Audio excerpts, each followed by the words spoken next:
আরজি করের রায় নিয়ে দুঃখ প্রকাশ করলেন রাজ্যের মুখ্যমন্ত্রী মমতা বন্দ্যোপাধ্যায়। মালদায় দুদিনের সফরে এসে সংবাদ মাধ্যমের সামনে দুঃখ প্রকাশ করলেন মমতা বন্দ্যোপাধ্যায়।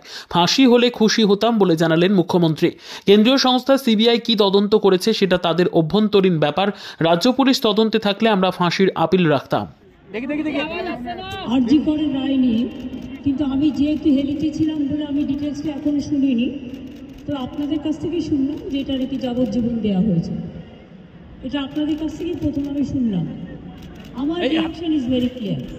আমরা প্রথম দিন থেকেই ফাঁসির দাবি করে এসেছিলাম এবং আজকেও আমরা সেই দাবিতে অটুট আছি, কিন্তু আদালতের রায় ন্যাচারালি এখন সবাই মিলে কি বলবেন আমি জানি না, বাট আমার কথা আমি বলতে পারি বা আমার দলের বক্তব্য যেটা হচ্ছে, আমরা 3টে কেসে আপনারা দেখেছেন 54 দিন থেকে 60 দিনের মধ্যে আমরা ফাঁসি অর্ডার করিয়ে দিয়েছি।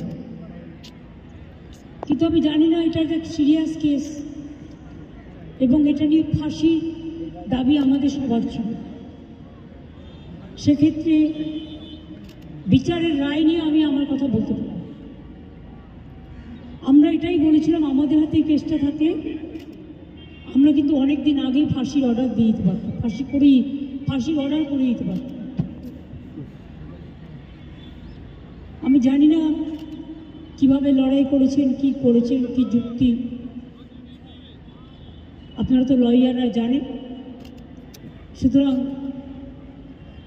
ডিটেলসটা তো আমি জানি না, ডিটেলসটা তো সিবিআই করেছে এবং আমাদের হাত থেকে তো কেসটা ইচ্ছা করে কেড়ে নিয়ে চলে গেল। আমরা তো বলেছিলাম আমরা যদি করতে না পারি তাহলে আপনারা সিবিআইকে দিন, আমার কোনো আপত্তি নেই, কারণ আমরা চাই বিচার হোক। এই নরক বিচারদের চরমতম শাস্তি হওয়া উচিত।